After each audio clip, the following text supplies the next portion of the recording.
E o presidente do Supremo defende que o julgamento do ex-presidente Jair Bolsonaro aconteça ainda neste ano, para não confrontar com o ano eleitoral de 2026. E vou abrir aspas para ele.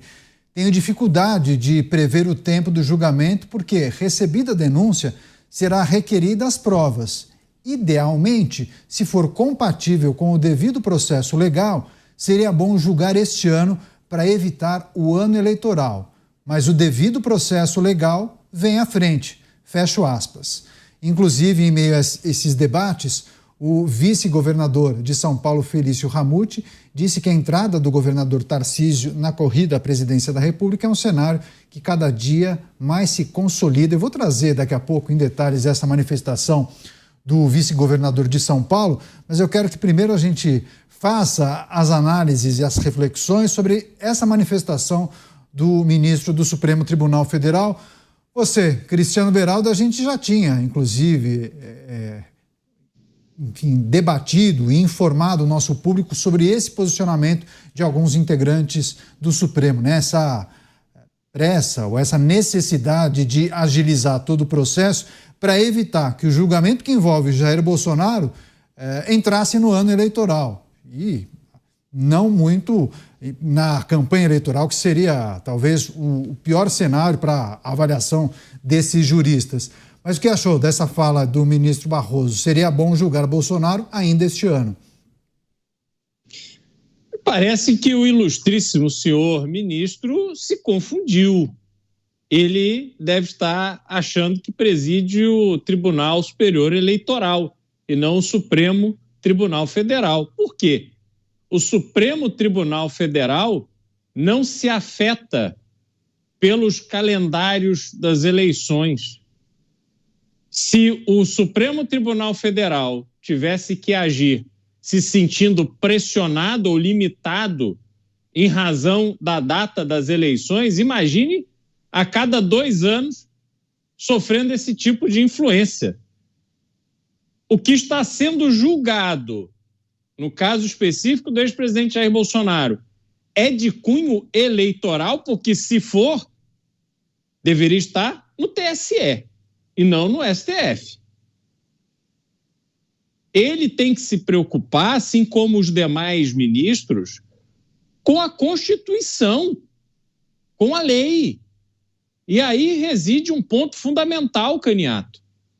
Aquelas pessoas que foram ao 8 de janeiro, que protagonizaram cenas de confrontar a polícia, invadir prédios públicos, depredar e fazer coisas que muitos, talvez a vasta maioria, não teria aquele tipo de atitude na sua vida cotidiana, mas levadas ali pela emoção do momento e o conjunto de pessoas, no efeito manada que sempre acontece, essas pessoas acabaram incorrendo ali em atos que têm a sua tipificação criminal, cada um na sua proporção.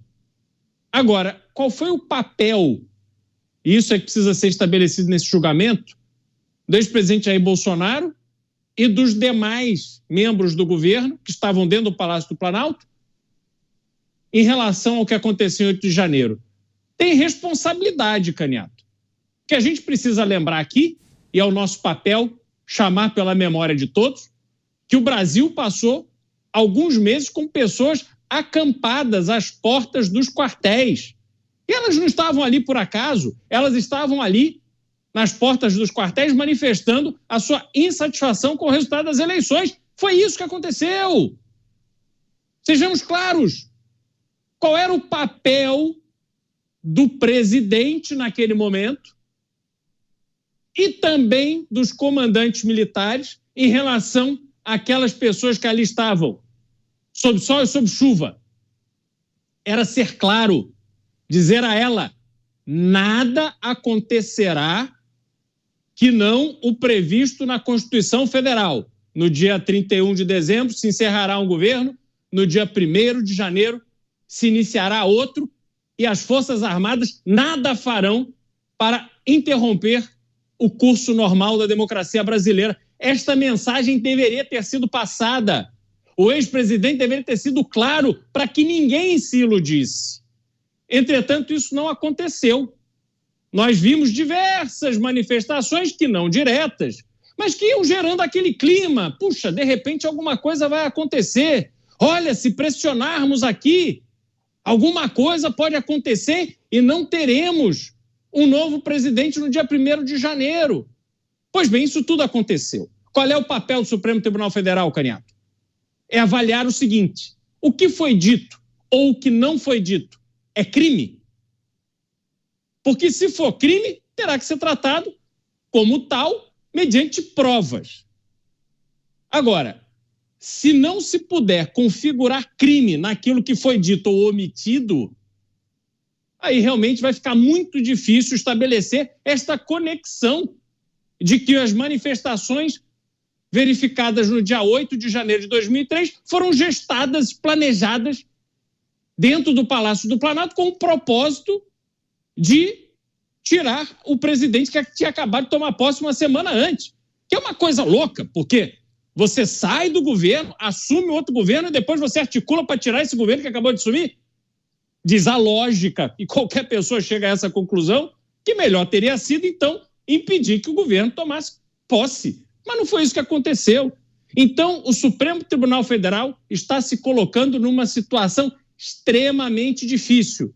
E manifestações como a do presidente em relação à sua preocupação com o calendário eleitoral nos levam a verificar cada vez de forma mais clara que o Supremo está numa sinuca de bico e terá dificuldade de sair dela.